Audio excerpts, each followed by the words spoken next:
தென்னிலங்கை அரசியலில் குழப்ப நிலை. சொகுசு ஹோட்டலில் ரகசிய சந்திப்பில் முக்கிய அரசியல்வாதிகள். இலங்கை நிலகுலையச் செய்ய சதி. கலவரத்திற்கு திட்டமிடப்பட்ட சிறைகள். வெளியான தகவல். அதிக அபாயமுள்ள பகுதிகள் அடையாளம். உடன் வெளியேறுமாறு சிவப்பு எச்சரிக்கை விடுவிப்பு. மீண்டும் இயற்கையின் கோர தாண்டவம். இதுவரையில் 6 பேர் பலி. சமூக ஊடகங்களில் பரவி வரும் சர்ச்சைக்குரிய ஒளிப்பதிவில் நாமல், ரோஹித ராஜபக்சவின் பெயர்கள். எழுந்துள்ள சிக்கல். உயர்தர பரீட்சை தொடர்பான அவசர கலந்துரையாடல். இலங்கைக்கு விஜயம் மேற்கொள்ள உள்ள இந்திய வெளியுறவு செயலாளர். மகர சிறைச்சாலை மோதலுக்கான காரணம் இதுவரை கண்டுபிடிக்கப்படவில்லை. சிறைச்சாலை கட்டமைப்பை பலவீனப்படுத்த திட்டமிட்ட செயற்பாடுகள் முன்னெடுக்கப்படுகிறது. நீதியமைச்சர். ராணுவ கட்டுப்பாட்டில் உள்ள மக்களின் காணிகளை விடுவிக்க கோரி ஜனாதிபதி செயலகத்திற்கு மகஜர். பாடசாலைகளை தேசிய பாடசாலைகளாக உள்ளிருப்பதற்கு சட்டமில்லை. மேன்முறையீட்டு நீதிமன்றத்தில் ஒப்புதல்.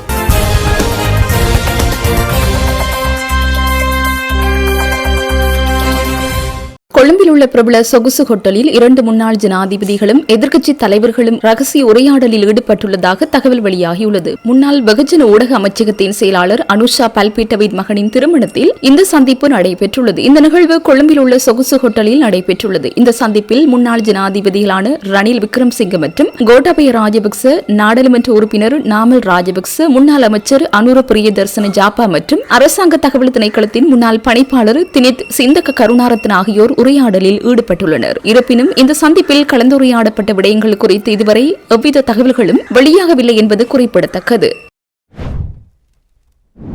திட்டமிட்ட குழு ஒன்றினால் மேலும் 5 சிறைச்சாலைகளில் மோதல்களை ஏற்படுத்தி பாரிய அழிவை ஏற்படுத்த திட்டமிடப்பட்டுள்ளதாக தென்னிலங்கை ஊடகம் ஒன்று பரபரப்பு செய்தி வெளியிட்டுள்ளது. மேலும் ஒட்டுமொத்த நாட்டையும் குழப்பகரமான நிலைக்குள்ளாக்கும் திட்டம் குறித்து புலனாய்வு பிரிவினர் தகவல்களை வெளிப்படுத்தியுள்ளனர். நீர்கொழும்பு மற்றும் மகர சிறைச்சாலைகளில் ஏற்பட்ட மோதல்களுக்கு பின்னணியிலும் இந்த சதிக்குழு உள்ளதாக தகவல்கள் வெளியாகியுள்ளது. தும்பர, களத்துறை, காலி, கொழும்பு மெகசின் மற்றும் வெலிக்கடை பெண்கள் சிறைச்சாலைகளில் இந்த மோதல்களை ஏற்படுத்தும் திட்டங்கள் உள்ளதாக புலனாய்வு பிரிவினர் எச்சரித்துள்ளனர். சிறைச்சாலைகளில் இவ்வாறான மோதல்களை ஏற்படுத்தி நாட்டையே குழப்பகரமான நிலைக்குள்ளாக்கும் திட்டங்களுக்கு பின்னால் பல அரசியல்வாதிகள் உள்ளதாக தெரிவிக்கப்படுகின்றது. பல உயர் சிறைச்சாலை அதிகாரிகளும் சிறைச்சாலைகளில் தடுத்து வைக்கப்பட்டுள்ள கைதிகள் சிலரும் உள்ளமைக்கான தகவல்கள் தற்போது வெளியாகியுள்ளன. இது தொடர்பான விரிவான விசாரணைகள் தற்போது முன்னெடுக்கப்பட்டு வருவதாகவும் தெரிவிக்கப்படுகிறது. இதேவேளை மகர சிறைச்சாலையில் ஏற்பட்ட மோதலின் காரணமாக அங்கிருந்த சொத்துக்களுக்கு 15 கோடி ரூபாவுக்கும் அதிகமான சேதம் ஏற்பட்டுள்ளது. இந்த மோதலுக்கான சரியான காரணம் இதுவரை கண்டறியப்படவில்லை. குறிப்பிட்ட காரணமின்றி இந்த மோதலானது சதிக்குழுவின் வழிகாட்டலின் பேரிலே உருவாக்கப்பட்டுள்ளது என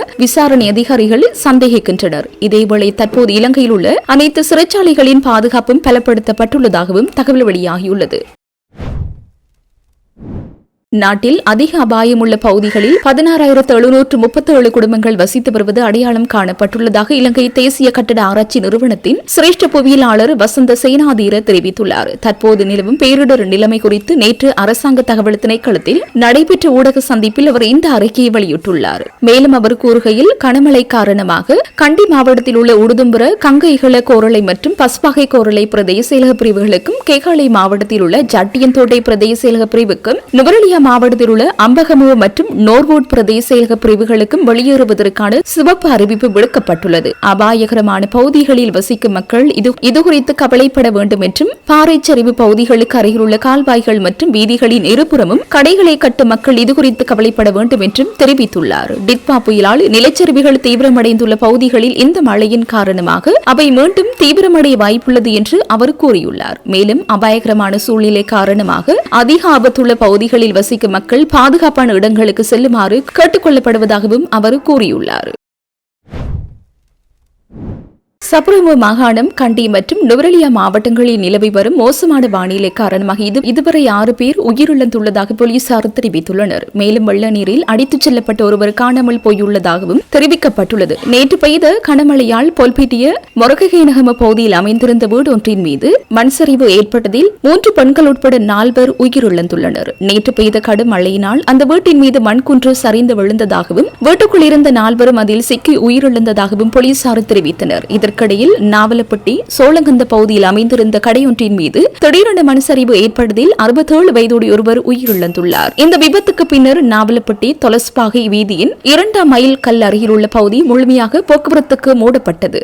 அதேவேளை நேற்று மாலை வட்டவள போலீஸ் பிரிவுக்குட்பட்ட ஞானா நந்தகம பகுதியில் மகாவலி ஆற்றின் குறுக்கே அமைந்துள்ள பாலத்தை கடந்து சென்ற 53 வயதுடைய நபர் ஒருவர் ஆற்றில் தவறி விழுந்து நீரில் மூழ்கி உயிரிழந்துள்ளார். மேலும் நேற்று மதியம் கிணிகத்தேன போலீஸ் பிரிவின் அம்பகமுவ பகுதியில் கனமழையால் நீரில் மூழ்கியிருந்த வீதியை கடக்க முயன்ற 45 வயதுடைய நபர் வெள்ள நீரில் அடித்துச் செல்லப்பட்டு காணாமல் போயுள்ளார்.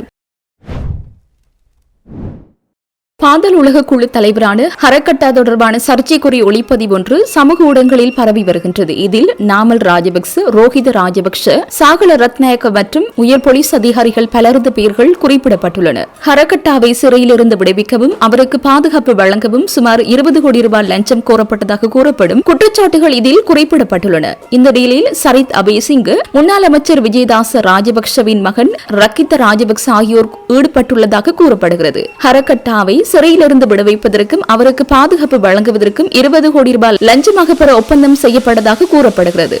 இதில் சுமார் 12 கோடி ரூபாய் ஏற்கனவே ஹவாலா முறை மூலம் துபாயில் கொடுக்கப்பட்டதாக தெரிவிக்கப்பட்டுள்ளது.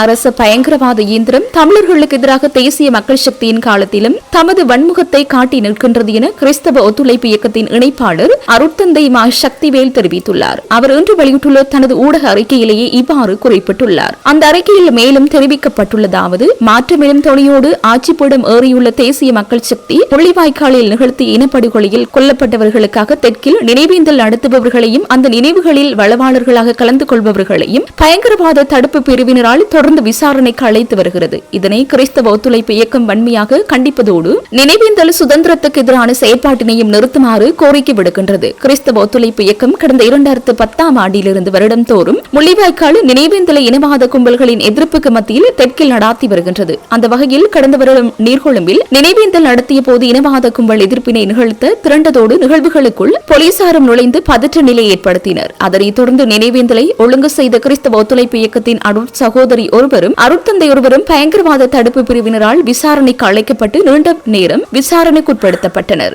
இது எமது அமைப்புக்கு விடுக்கப்பட்ட இனவாத அடக்குமுறை அச்சுறுத்தலாகவே கருதுகின்றோம். முள்ளிவாய்க்கால் நினைவேந்தல் நடாத்தப்பட்டு ஒருவரிடம் கடந்த நிலையில் தற்போது இந்த நிகழ்வில் வளவாளராக கலந்து கொண்டு பன்னாட்டு குற்றங்கள் நூலின் ஆசிரியர் ஸ்ரீ ஞானேஸ்வரனை விசாரணைக்கு வருமாறு பயங்கரவாத தடுப்பு பிரிவினர் அழைத்திருப்பது அச்சுறுத்தலின் அடுத்த கட்டம் எனலாம். தெற்கில் சிங்கள இளைஞர்கள் அரசுக்கு எதிராக 1971 மற்றும் 1988களில் நிகழ்த்திய கிளர்ச்சியினை அடக்க அரச பயங்கரவாதம் திட்டமிட்ட வகையில் சித்திரவதை முகாம்களுக்குள் பெருந்தொகையான இளைஞர்களை சித்திரவதைக்குட்படுத்தி படுகொலைகளை செய்தது மட்டுமல்ல, சமூக புதைகளுக்குள்ளும் தள்ளியது. இத்தகைய கிளர்ச்சி இனியும் நிகழாதிருக்க வடக்கு கிழக்கின் அரசியல் எழுச்சியை பயங்கரவாதமாகவும் பிரிவினவாதமாகவும் தேச துரோகமாகவும் அடையாளப்படுத்தி சிங்கள இளைஞர்களின் மூளையை சலவை செய்து அவர்கள் கைகளில் ஆயுதத்தை திணித்து இன அழிப்பையும் இனப்படுகொலையும் அரங்கேற்றி வெற்றி கொண்டாட்டம் நடாத்துகின்றது. முள்ளிவாய்க்கால் நினைவேந்தல்களை தெற்கில் நடத்துவதன் மூலம் அரச பயங்கரவாதத்தின் முகம் வெளிப்பட்டுவிடும். வடக்கின் மக்கள் நீதிக்குரல் எழுப்புவது போல தெற்கின் மக்களும் நீதிக்குரல் எழுப்புவர் என தற்போதைய தேசிய மக்கள் சக்தி அரசாங்கம் பயப்படுகின்றது. அத்தோடு பயங்கரவாத தடுப்பு பிரிவினர் முன்னெடுக்கும் விசாரணைகளுக்கு எதிராகவும் குரல் கொடுக்க வேண்டும் என கேட்டுக் கொள்கிறோம். இன்று கிறிஸ்தவ ஒத்துழைப்பு இயக்கத்திற்கு எதிராக பயங்கரவாத தடுப்பு பிரிவினர் எடுக்கும் அடக்குமுறை செயற்பாடுகள் தெற்கில் ஏனைய அமைப்புகளுக்கு எதிராகவும் அதை விரிவடையும் என்பதையும் நினைவுறுத்த விரும்புகின்றோம் என்று குறிப்பிடப்பட்டுள்ளது.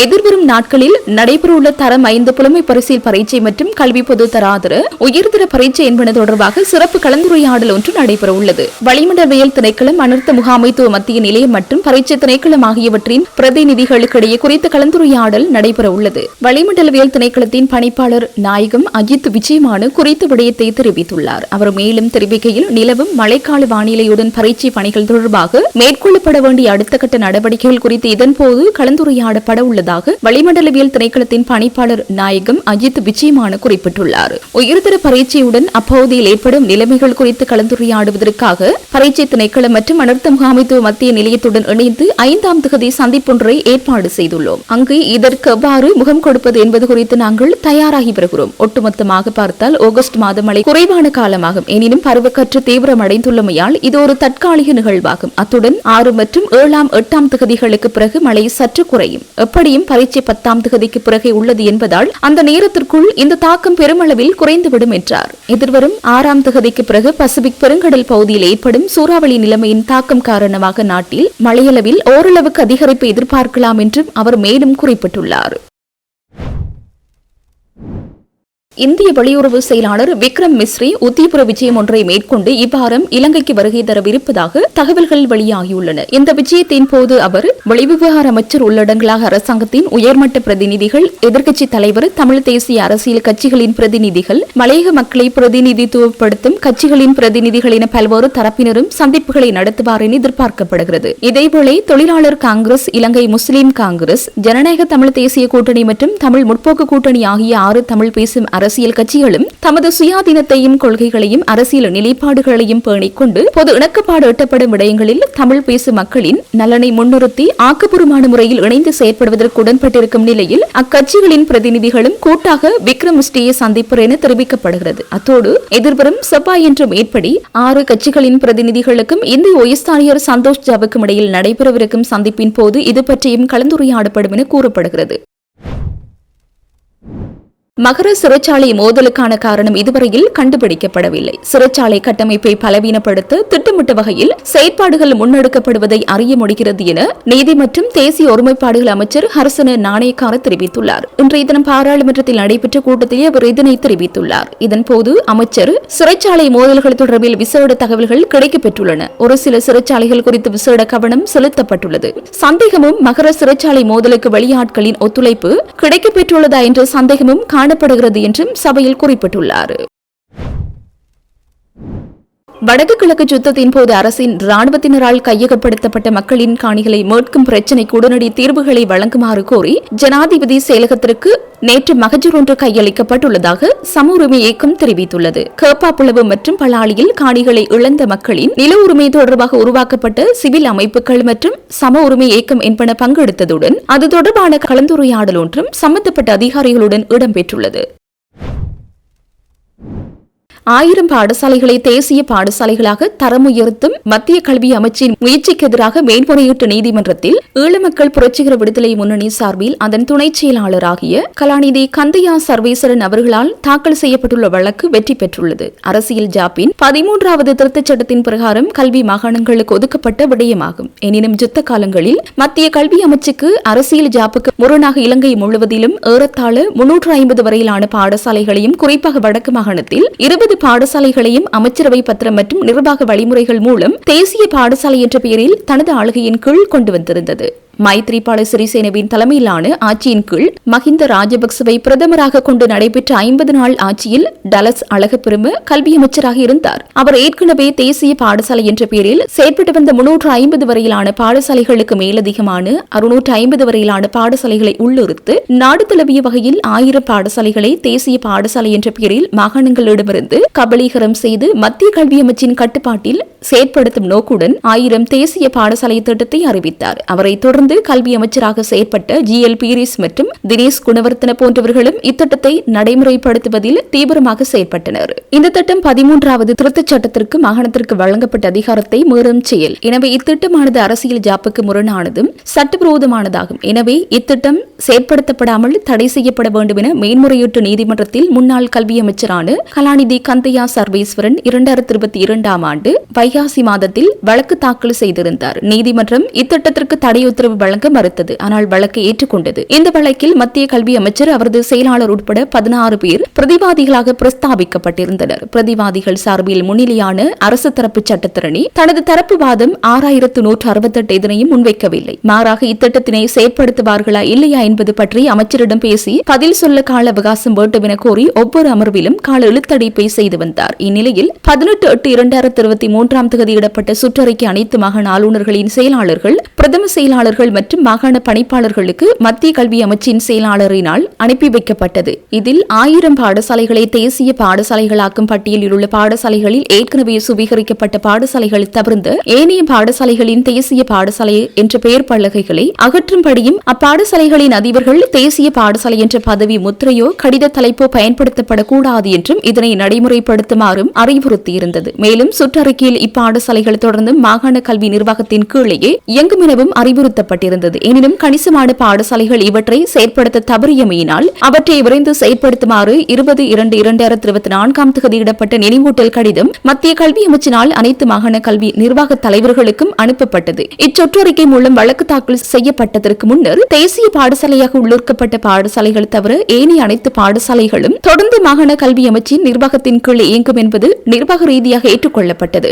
ஆனால் நீதிமன்றத்தில் பதிலளிக்கப்படாமல் கால இழுத்தடிப்பே தொடர்ந்தும் மேற்கொள்ளப்பட்டு வந்தது. வழக்கு தாக்கல் செய்யப்பட்டு ஏறத்தாழ 3 வருடங்கள் கழித்து 23/5/2025 பிரதிவாதிகள் சார்பில் முன்னிலையான பிரதி சொலிசிட்டர் ஜெனரல் நீதிமன்றத்தில் குற்றம் சாட்டப்பட்ட அமைச்சரவை தீர்மானத்தை நடைமுறைப்படுத்த தற்போது சட்டமில்லை. எனவே குற்றம் சாட்டப்பட்ட அமைச்சரவை தீர்மானத்தை நடைமுறைப்படுத்த தற்போது சட்டமில்லை என சட்டமா அதிபர் அறிவுறுத்தியுள்ளார் என ஒப்புதல் அளித்துள்ளார். 1000 பாடசாலைகளை தேசிய பாடசாலைகளாக்கும் திட்டம் அரசியல் ஜாப்பிற்கு விரோதமானதும் FLL விரோதமானதுமாகும் என்பதே வழக்கின் அடிப்படையாகும். இந்த திட்டத்தை நடைமுறைப்படுத்த தற்போது சட்டம் இல்லை என்பதை சட்டம் அதிபர் ஏற்றுக்கொண்டதன் அடிப்படையில் இவ்வழக்கை கைவாங்குமாறு 2 நீதிபதிகள் கொண்ட இம்மன்று வழக்காளியின் சட்டத்திறனியிடம் கோரியது. எனினும் சட்டம் அதிபரின் சமர்ப்பணத்திற்கு முரணாக நாடாளுமன்றத்தில் கல்வி அமைச்சர் 1000 பாடசாலைகளை மீண்டும் மாகாண சபைகளிடம் கையளிக்கும் உத்தேசம் இல்லை என கருத்து வெளியிட்டமை நீதிமன்றத்திற்கு சமர்ப்பிக்கப்பட்டது. சில மாதங்கள் கழித்து மத்திய கல்வி அமைச்சுக்கு ஏற்கனவே சுவீகரிக்கப்பட்ட பாடசாலைகள் தவிர எவற்றையும் சுவீகரிக்கும் உத்தேசம் இல்லை என்று எழுத்துமுள்ள அறிவித்தலை சட்டம் அதிபர் ஊடாக நீதிமன்றத்திற்கு சமர்ப்பித்தது. எனவே பாடசாலைகளை தேசிய பாடசாலை என்ற பெயரில் மத்திய கல்வி அமைச்சு தனது நிர்வாகத்தின் கீழ் எடுப்பதற்கு சட்டம் இல்லை என்பது ஏற்றுக்கொள்ளப்பட்டதன் அடிப்படையிலும் வழக்கு தாக்கல் செய்ய முன்னர் சுவீகரிக்கப்பட்ட பாடசாலைகள் தவிர ஏனையவை சுவீகரிக்கப்படும் உத்தேசம் இல்லை என்ற மத்திய கல்வி அமைச்சு மேன்முறையீட்டு நீதிமன்றத்திற்கு அளித்த உறுதிப்பாட்டையும் கருத்திற்கொண்டு பாடசாலைகளை தேசிய பாடசாலைகள் என்ற பெயரில் மத்திய கல்வி அமைச்சு எடுத்துக் கொள்வதற்கு சட்டம் இல்லை என்றால் வழக்கு தொடுப்பதற்கு முன்னர் சுவீகரிக்கப்பட்ட பாடசாலைகளும் சட்டவிரோதமானவையே. எனவே அவை மீண்டும் மாகாண நிர்வாகத்திற்குரியதாக விடுவிக்கப்பட வேண்டும் என புதிய வழக்கை தொடுப்பதன் மூலமே சாத்தியம் என்பதாலும் அல்லது அரசியல் மீளப்பெறப்படலாம் என்ற இரு வழிகளுமே உள்ள யதார்த்தத்தின் அடிப்படையிலும் அவசியம் ஏற்படின் இவ்விடயம் தொடர்பில் மீண்டும் புதிதாக வழக்கு தொடரப்படும் என்ற நிபந்தனையுடன் வழக்கு முடிவுற்றது.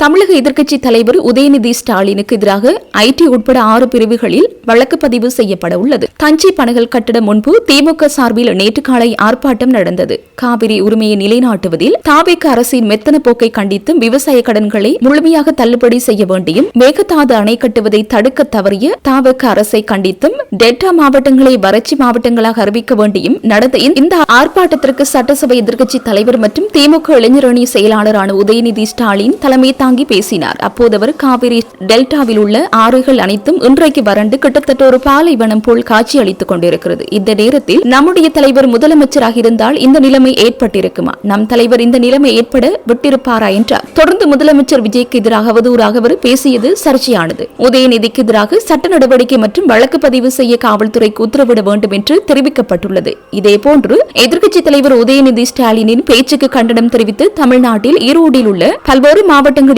தாவக மகளிர் அணி நிர்வாகிகள் தலைமையில் இன்று ஆர்ப்பாட்டம் நடைபெறுகிறது. இந்த சூழலில் முதலமைச்சர் விஜய்க்கு எதிரான அவதூறு பேச்சு வழக்கு தொடர்பாக உதயநிதியை போலீசார் கைது செய்து அழைத்துச் சென்றுள்ளனர்.